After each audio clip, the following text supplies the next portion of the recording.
compromisso, responsabilidade e pontualidade na vida do adorador. Então esse é o assunto que eu tenho a responsabilidade de estar compartilhando com vocês. Compromisso, responsabilidade e pontualidade na vida do adorador. Nós estaremos observando algumas passagens bíblicas para depois nós irmos para algumas questões mais práticas da questão do louvor e da adoração. Mas eu gostaria que você abrisse a sua Bíblia, por favor, de Efésios capítulo 2. Efésios capítulo 2, versículo 8 ao versículo 10.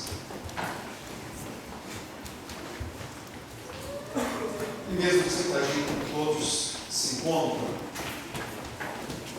é o texto que eu pretendo tomar por base.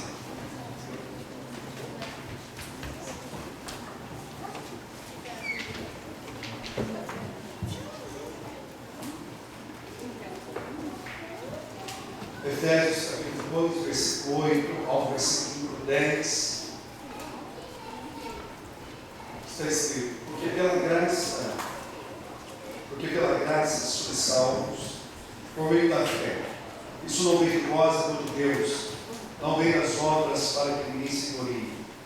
Porque somos feitura sua, criados em Cristo Jesus, para as boas obras, as quais Deus preparou para que andássemos nelas.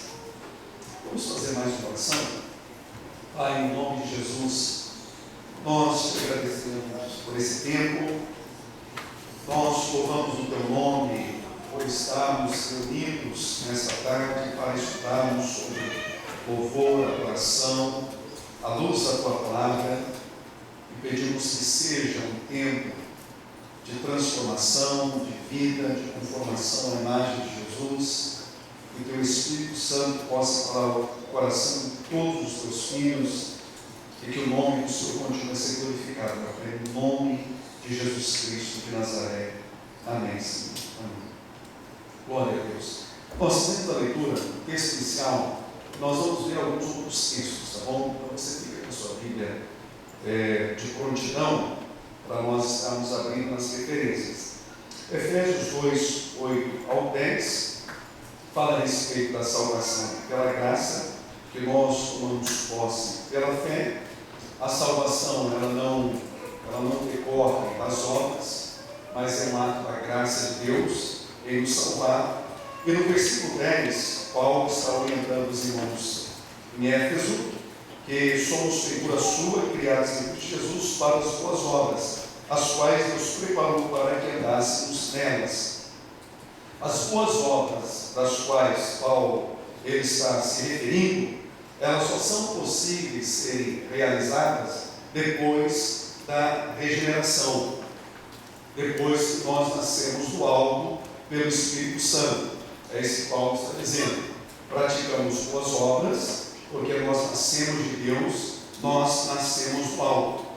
As obras, elas não podem nos salvar, como nós vemos aqui em Efésios 2, 9. A salvação não decorre das obras para que ninguém ela se glorie. Mas fomos criados para viver uma vida cristã digna. Efésios capítulo 4, verso 1. As obras elas não salvam. Mas uma vez que nós nascemos do Espírito Santo, então agora nós precisamos viver uma vida digna da vocação que nós recebemos do Senhor. Viver de uma forma digna.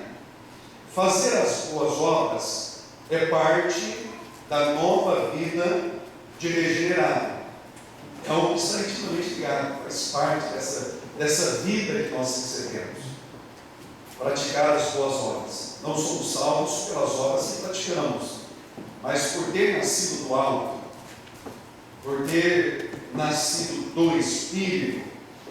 Então agora as boas obras, elas fazem parte da vida do regenerado. Então elas são inseparáveis. Boas obras, porque nós nascemos de Deus. E aqui nós estamos falando com pessoas que têm ministério, que louvam a Deus, exaltam o Senhor, e partimos desse pressuposto, que nós nascemos do alto para praticarmos então as boas obras. Vamos para outro texto, Tito capítulo 2, versículo 14, um pouco adiante. Tito capítulo 2, versículo 14. Tito 2, 14, também vai falar algo semelhante. O qual se deu a si mesmo por nós, para nos remir de toda a iniquidade e purificar um povo seu especial, zeloso de boas obras. Jesus, Ele morreu, Ele nos remiu, Ele nos comprou, nos purificou para si, um povo especial, zeloso e de boas obras. O povo de Deus é um povo em missão, que expressamos a nossa fé através das boas obras. Lá em Efésios, fala que nós somos criados para as boas obras. Aqui, Paulo está dizendo a Tito que Jesus morreu, ele se entregou à morte vicária de Cristo para remir, para adquirir um povo especial, zeloso de boas obras. Então nós expressamos a nossa fé através das boas obras que nós praticamos.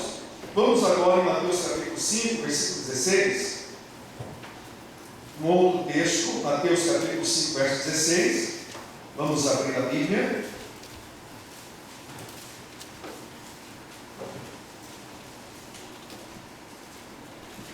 Mateus capítulo 5, verso 16.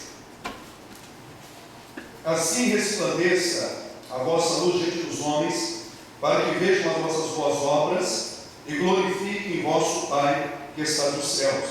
O versículo 15 diz: não se acende a candeia e se coloca debaixo do alqueire, mas no velador, e dá luz a todos que estão na casa. Assim resplandeça a vossa luz diante dos homens, para que vejam as vossas boas obras e glorifiquem o vosso Pai que está nos céus. Vejam, novamente, os homens glorificarão a Deus através das boas obras que eles virem sendo praticadas na vida daqueles que nasceram do alto. Então o nome do Senhor será glorificado através do praticar as boas obras. Nós não somos salvos pelas obras, não são as obras que nos salvam, mas uma vez que nascemos do alto, nós expressamos a nossa fé através das boas obras. Os seguidores de Jesus não devem esconder as suas boas obras, pois o que desejamos acima de tudo na vida é que Deus seja glorificado. Esse é o nosso maior desejo, que Deus seja glorificado. Em 1 Coríntios capítulo 10, versículo número 31, se você quiser abrir a Bíblia, Paulo, escrevendo aos irmãos em Corinto, ele vai dar uma orientação preciosa. 1 Coríntios capítulo 10, verso 31. Portanto, quer comais, quer bebais, ou façais outra coisa qualquer, fazei tudo para a glória de Deus. O nosso maior desejo, acima de tudo, é que Deus venha a ser glorificado. E nós expressamos a nossa fé através das boas obras que nós praticamos. E quando os homens virem em nós essas boas obras sendo praticadas, eles então glorificarão o nome do Senhor. E esse, repito, é o nosso maior desejo, que Deus seja glorificado. E Paulo diz: quer comais, quer bebais, ou façais qualquer outra coisa, devemos fazer tudo para a glória de Deus. Em Mateus 5,16, Jesus diz que assim vejam as vossas obras e glorifiquem o Pai, o vosso Pai, Pai Celestial, que está nos céus. Glorifiquem, o verbo quer dizer dar glória, louvor, bem dizer. Nós estamos rodeados de pessoas que estão constantemente nos observando para ver se nós vivemos aquilo que nós professamos. Estamos rodeados. Pessoas estão constantemente nos observando para ver se nós vivemos aquilo que nós professamos. E quando nós vivemos o que professamos, então Jesus diz que Deus ele será glorificado. Nós dizemos através do louvor, nós cantamos verdades bíblicas a respeito de Deus, Jesus, Espírito Santo, o céu, pecador, cruz. E nós estamos rodeados de pessoas que estão nos observando para ver se nós praticamos aquilo que nós estamos professando. Se praticamos, então Jesus está dizendo que Deus é glorificado, porque existe essa harmonia do que nós falamos e a forma que nós vivemos. Louvar ao Senhor com a nossa vida é mais importante do que louvá-lo com os nossos lábios. Louvar a Deus com a nossa vida é mais importante do que louvá-lo com os nossos lábios.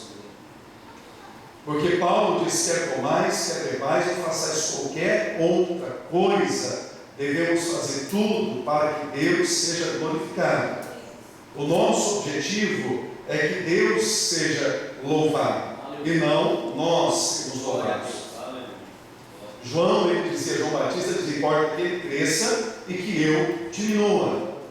Então, o nosso objetivo é que Deus seja glorificado através das obras que nós tenhamos praticado. E não guarde isso. Nós estamos rodeados de pessoas que estão constantemente observando o nosso procedimento, porque pregamos, ensinamos, louvamos, e se houver essa harmonia, então Deus será glorificado. Mais um texto, vamos em 2 Coríntios capítulo 5, verso 20, por favor. 2 Coríntios capítulo 5, verso 20. 2 Coríntios capítulo 5, verso 20.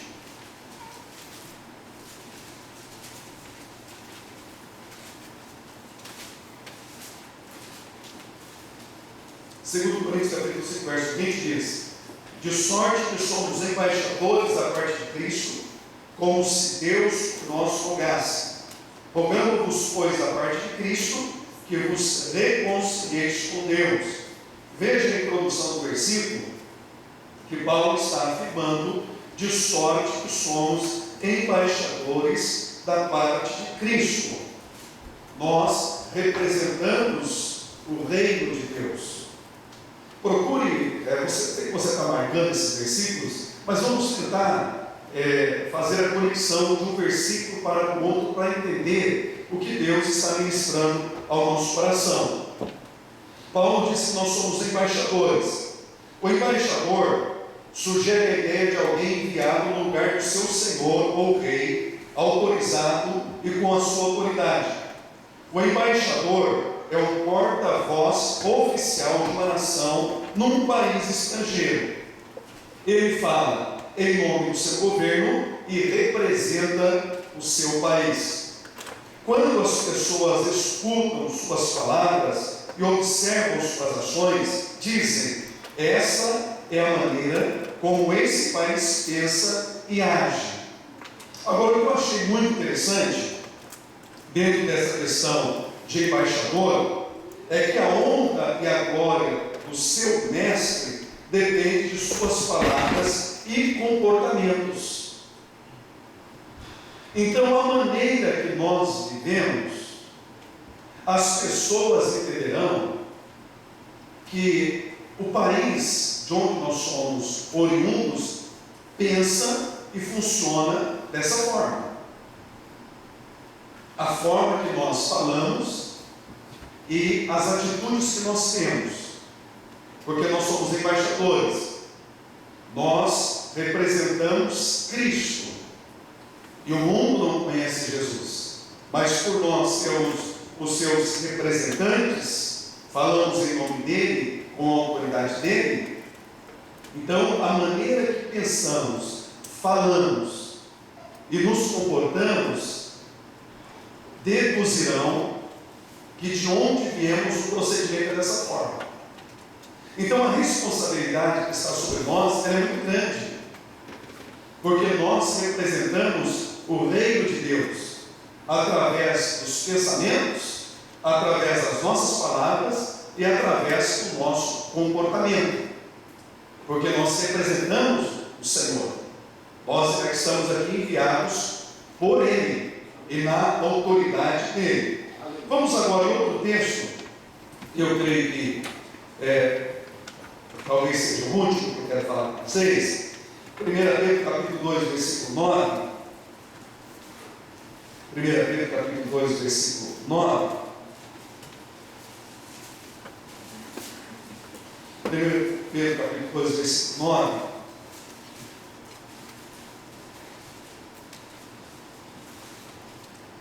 Que diz assim: mas vós sois a geração eleita, o sacerdócio real, a nação santa, o povo adquirido para que anuncieis as virtudes daquele que vos chamou das trevas para a sua maravilhosa luz.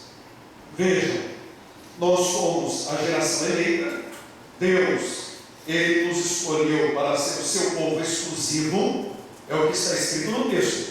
Somos a geração eleita. Deus nos escolhe. Ele nos escolheu com base no seu amor e na sua graça. João 15,16. Não fomos nós que escolhemos Ele, mas Ele nos escolheu para sermos o seu povo exclusivo, para pertencermos exclusivamente a Deus. O texto segue dizendo: sacerdócio real. Todos os cristãos temos o privilégio de entrarmos na presença de Deus através do sangue de Jesus Cristo. Hebreus 10, 19 a 25. Somos geração santa. Nós fomos separados para servir a Deus. Vejam, separados para servir a Deus. Somos um povo de propriedade exclusiva de Deus. Pertencemos a Deus e fomos comprados através do sangue de Jesus Cristo de Nazaré, para sermos um povo exclusivo do Senhor. E Pedro, nesse versículo, ele nos mostra que temos uma missão: anunciar as virtudes daquele que nos chamou das trevas para a sua maravilhosa luz. Ou seja, a nossa missão é falar o que Jesus fez em favor da nossa alma para todas as pessoas. Esta é a nossa missão. Eu gostaria de mais um texto, aí nós vamos para outros assuntos. Lá em 1 Reis, capítulo 10, versículo 1. Vamos lá em 1 Reis, capítulo 10, versículo 1.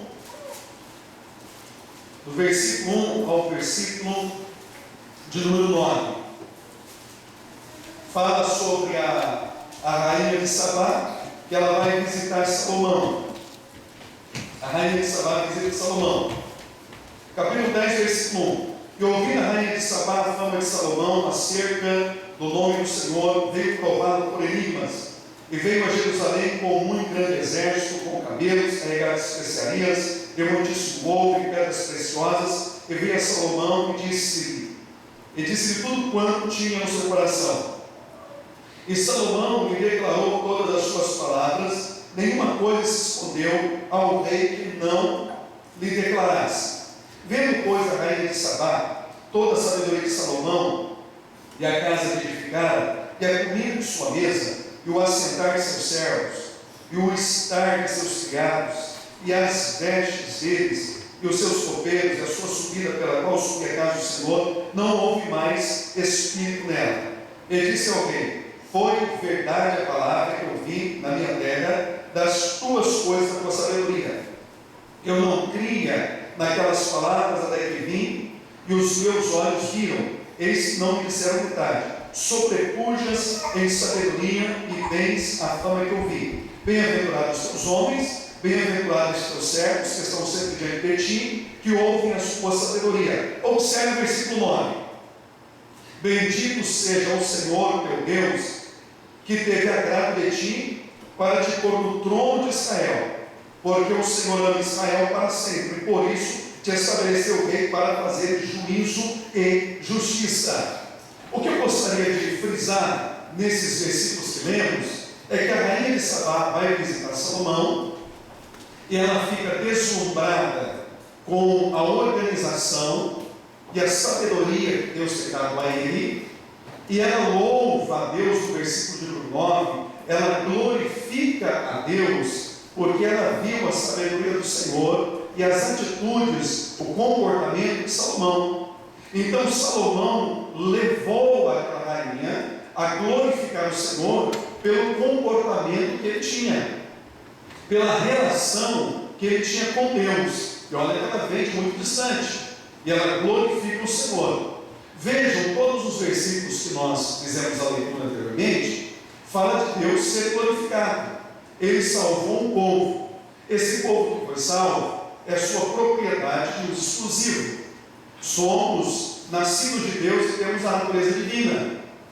E quando nós praticamos as boas obras, as pessoas estarão vendo e automaticamente elas glorificarão o nome do Senhor, porque nós representamos o reino de Deus. Aleluia. Nós representamos o céu, nós estamos enviados por Ele e com a autoridade dele. Ou representamos bem ou representamos mal, mas somos seus representantes. Tudo bem até aqui para vocês? Na bênção? Amém. Conseguimos compreender? Maravilha. Agora, o assunto que nos está proposto: compromisso, responsabilidade e pontualidade na vida do adorador. Nós vimos todos estes textos e a responsabilidade que nos está incumbida. Existem certas igrejas onde a palavra compromisso ela já se tornou uma utopia. É algo fácil de falar, impossível de se acontecer. É um sonho inalcançável, uma fantasia. Tanto compromisso com Deus como compromisso com os nossos irmãos na fé. Tem se tornado algo inalcançável, algo muito distante. Infelizmente, nós temos aceitado com muita facilidade o ser um pouco descompromissados e displicentes com as pessoas ao nosso redor. Apresenta-se algumas justificativas, apresenta-se alguns argumentos, mas os argumentos que são apresentados, eles não são convincentes. E a impressão que temos é que aceitamos ser um pouco descompromissados, um pouco displicentes com Deus e com os nossos irmãos com os quais nós já assumimos compromisso. Essa questão da falta do compromisso, tanto com Deus para com os nossos irmãos, é algo que pode levar as obras da carne. De Gálatas capítulo 5, versículo 19 ao versículo de número 23. Então é um perigo que ronda e que nós devemos tomar muito cuidado, porque a falta de compromisso, a falta de responsabilidade e a falta da pontualidade pode levar a praticar as obras da carne. E Paulo ele diz nesse capítulo que nós devemos andar no Espírito para não cumprirmos as obras da carne. É bem provável que você já tenha se irritado com alguém que faltou em algum compromisso ou chegou atrasado em alguma reunião. Já aconteceu com algum de vocês? Você ficou irritado com alguém que faltou no compromisso ou ele chegou um pouco atrasado. Se já aconteceu com algum de vocês, levante a mão. Veja a minoria. A minoria, ok? Tá bom. Ficou irritado porque alguém faltou um compromisso ou ele chegou atrasado e você ficou irritado. Eu também fiquei irritado. Mas a verdade é que também nós já faltamos em compromisso e nós também já chegamos atrasados. E nós também já geramos a irritação em uma outra pessoa. Então, isso já aconteceu conosco, mas a verdade é que também nós já fizemos isso com alguém, e alguém ficou irritado. E essa irritação pode levar a pessoa a praticar as obras da carne. Então é um cuidado que nós devemos tomar. Todos os textos que nós lemos falam que nós representamos o reino de Deus. Nós somos embaixadores de Cristo. E as pessoas, ao verem nossas atitudes, eles glorificarão o nome do Senhor. Então, o compromisso e a responsabilidade e a pontualidade é algo muito importante na vida do adorador, na vida daqueles que servem ao Senhor. Todos nós cometemos este erro quase diariamente, e às vezes chegamos a pensar que esse é um problema que faz parte da nossa vida e não há nada que possamos fazer para mudar essa situação, porque parece estar tão impregnado na cultura em chegar atrasado, nos compromissos que nós nos obrigamos, ou nós faltarmos aos compromissos os quais nós nos obrigamos, que a impressão que dá é que não dá para fazer mais nada. Não dá para nós fazermos nada a respeito disso, porque já está impregnado na nossa cultura. Mas isso não é verdade. Isso não é verdade. E o nosso desejo é aprendermos isso juntos. Todos precisamos mudar. Vamos repetir juntos? Todos precisamos mudar. Todos nós precisamos mudar. Todos nós precisamos mudar, buscando tornar-nos cada vez mais responsáveis e maduros com os nossos compromissos. Todos nós precisamos mudar.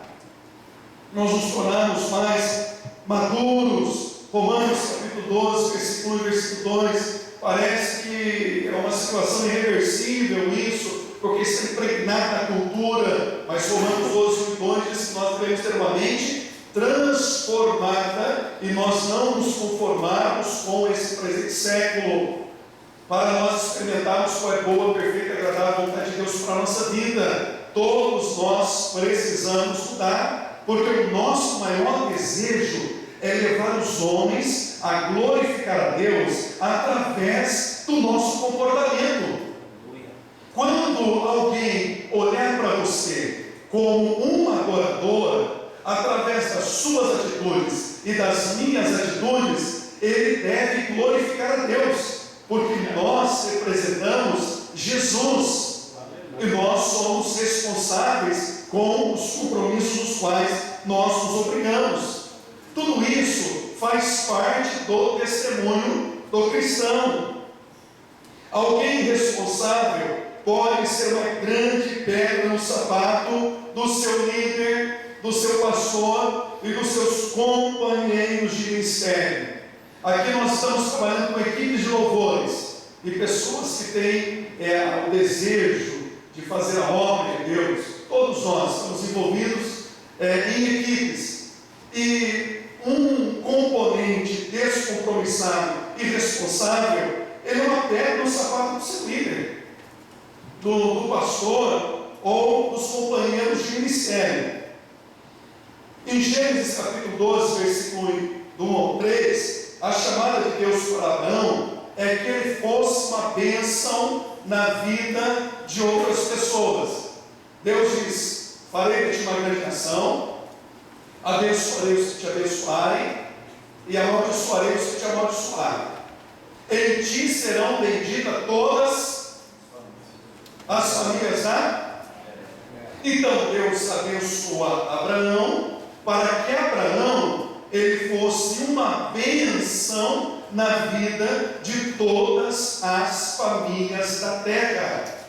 E esse é o propósito de Deus para mim e para você, que desejamos e buscamos ser verdadeiros adoradores, que adoramos a Deus em espírito e verdade, é sermos uma bênção na vida daquele que está na nossa equipe, porque nós somos filhos de Abraão, pela fé na pessoa de Jesus. Então eu não posso e não quero ser uma pedra no sapato do meu líder, do meu coordenador. Eu desejo ser uma bênção, porque Deus chamou Abraão para ser uma bênção. Ok, irmãos? Nós precisamos ser uma bênção um na vida do outro, mas se não houver o compromisso, isso não irá acontecer. Veja algumas consequências desagradáveis da falta do compromisso. Quando alguém não é atento às regras e compromissos da equipe de louvor, inevitavelmente surgirão brechas para a formação de indesejáveis barreiras entre as pessoas. Quando alguém da equipe de louvor, ele não segue as regras, ele não é compromissado, essa falta de responsabilidade vai gerar barreiras entre os componentes. E a chamada de Deus para Abraão é que ele fosse uma bênção na vida de todas as famílias da terra. E a chamada de Deus para nós é que sejamos uma bênção na vida dos nossos companheiros de ministério, uma bênção na vida dos nossos líderes, dos nossos pastores. Nós precisamos ser uma bênção. Amém? Porque nós nascemos do alto. E há uma multidão que está olhando as nossas atitudes. Ou nossas atitudes vai levá-los a aproximar de Deus, ou as nossas atitudes levam eles a se afastarem de Deus. E algumas consequências desagradáveis pela falta de compromisso e pontualidade. Primeiro, é que vai gerar um sofrimento. A falta de compromisso, ela causa sofrimento. Pastor, mas como assim a falta de compromisso, ela gera sofrimento? Olha, basta nós olharmos para líderes, pastores que estão tristes, estressados, cansados e até mesmo esgotados.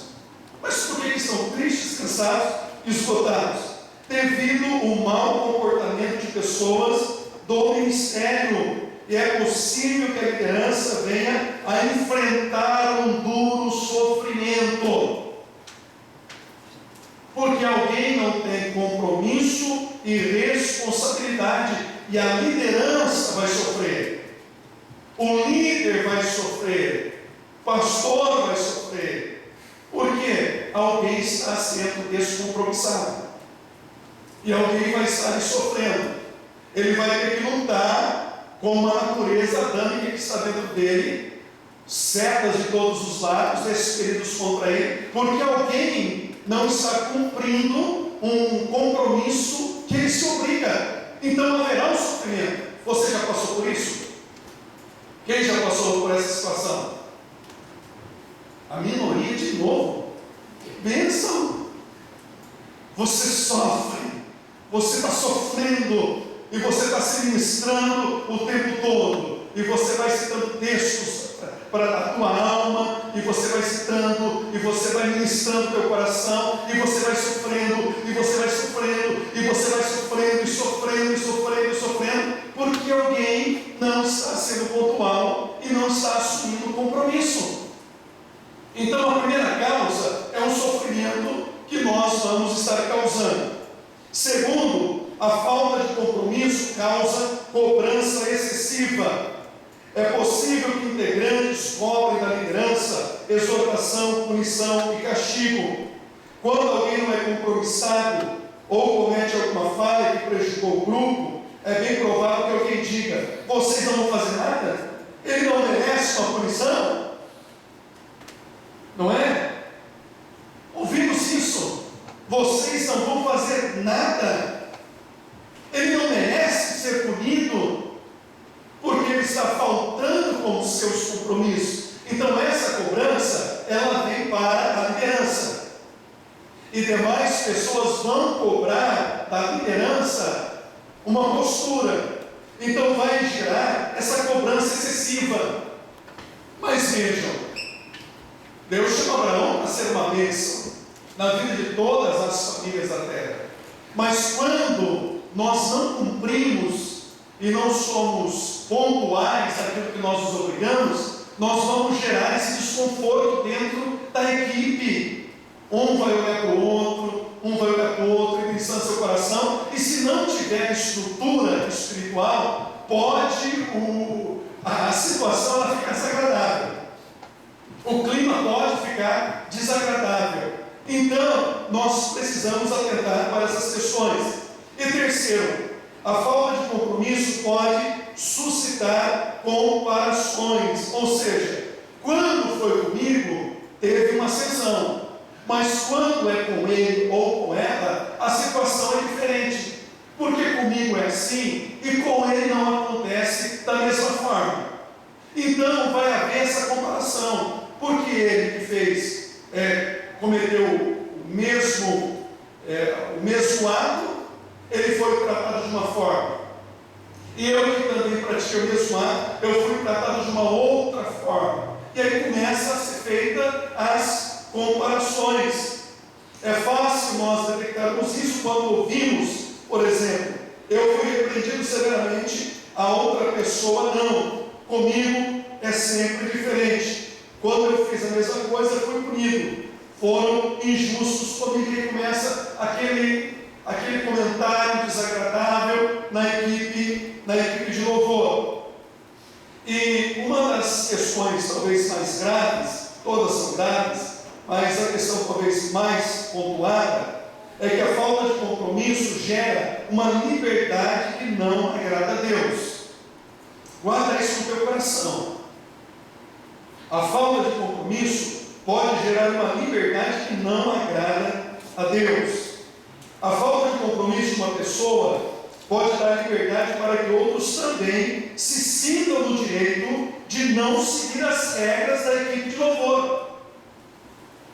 Porque alguém fez algo, o outro se acha no direito de fazer também a mesma coisa. Bom, mas ele fez isso, e se ele fez, eu também posso fazer. Só que isso vai gerando uma liberdade que não agrada ao Senhor. Isso não traz glória ao nome de Deus, quando não há esse compromisso e essa responsabilidade. Eu gostaria de dar algumas dicas para nós melhorarmos essa questão da falta de compromisso e de responsabilidade. A primeira dica para nós melhorarmos essa questão, para que haja harmonia na equipe de louvor, primeiro, chegue mais cedo. Vamos dizer juntos? Chegue mais cedo. Chegue mais cedo. Mais uma vez, chegue mais cedo. Chegue mais cedo. Por quê? Porque nós desejamos ser uma bênção na vida do outro. A equipe de louvor, nós desejamos ser uma bênção na vida do outro. Então, para que nós tenhamos contornar essas situações que acontecem, nós precisamos chegar mais cedo. Os músicos devem chegar pelo menos meia hora antes do início do culto para afinar os instrumentos e para conversar, pelo menos 30 minutos antes do início do culto, para que possam afinar o instrumento, para poder conversar, porque é desagradável, irmãos, quando o pastor ele está começando o culto e tem o baixo que está ali afinando, a guitarra está afinando, e o pastor ele está dando início no culto, então isso é desagradável, isso não é bom. Então, para evitar que isso aconteça, vamos nos programar para chegar 30 minutos antes, porque nós vamos conversar com o líder de louvor, nós vamos conversar entre nós, isso antes dos ensaios, antes do culto, e nós vamos afinar os instrumentos, e quando o pastor ou o dirigente ele for dar início no culto, os instrumentos já estão todos afinados, já está tudo ok, porque nós chegamos antes, porque nós fomos precavidos. Os músicos devem primar por essa questão, devem primar pela organização do culto, porque dá a impressão de que a oração não é importante, dá a impressão de que nós vamos orar para que alguém afine seu instrumento. Então nós oramos enquanto alguém afina seu instrumento, enquanto na verdade está sendo exposto que nós não estamos nos organizando, nós não temos uma boa organização, porque se nós chegarmos mais cedo, nós vamos afinar o instrumento, nós vamos conversar, e a hora que começar o culto, então vai ser aquela bênção e nós teremos ordem e decência no nosso culto. Ok, irmãos? É uma dica para os músicos, chegar 30 minutos antes. Segunda dica: nós precisamos ter um tempo de oração antes das reuniões. Isso é indispensável. Então precisamos chegar antes, porque nós precisamos chegar, dobrar nosso joelho mesmo no ensaio do grupo de louvor. Nós vamos chegar cedo para dobrar nosso joelho, para orar. Antes do culto precisamos chegar, orar, e não chegar e vir diretamente ao instrumento, e já pegar o instrumento e começar a tanger. Nós precisamos primar pelo período da oração, chegar, dobrar o joelho, chegar e orar, ter a nossa comunhão com Deus, abrir o nosso coração diante do Senhor, para depois, então, nós estarmos pegando o instrumento para afinar e para o nosso ensaio. Um componente atrasado pode prejudicar todo o trabalho do grupo e pode prejudicar o desempenho do louvor. Porque, irmãos, presta atenção, o líder, o coordenador, ele passa a semana orando, jejuando e buscando em Deus um louvor. E ele conta com todos para aquele ensaio. Só que se alguém não for responsável e compromissado, ele vai prejudicar o ensaio. Não é verdade? Porque estamos contando com a bateria, estamos contando com a guitarra, estamos contando com o baixo. Mas se o componente ele não vier, vai prejudicar o ensaio e vai prejudicar o momento que nós estivermos louvando. Por quê? Aqueles que têm um ouvido sensível para a questão musical, eles vão observar que nós não estamos fazendo melhor, que nós estamos tentando nos acertar enquanto tocamos, que nós não ensaiamos. Então isso fica nítido. Em alguns momentos, o desejo é que pare o louvor. De verdade, irmãos. Tem uma vontade de parar tudo. Imagina que é a hora de parar de tocar, porque senão não aguento mais. Está tudo fora do lugar. Fala, não, Deus, você fala, Jesus, amém, chega, tá bom, já tocou, já fez o que fez, porque está nítido que está fora. Igual o irmãozinho, porque ele acha que sabe, e dispensa o ensaio, e chega atrasado, e falta, e chega em cima da hora, ou só vem para tocar no hora do culto, porque ele sabe tudo. Porque ele sabe que tudo também já chega, ele já vai tocar, só que isso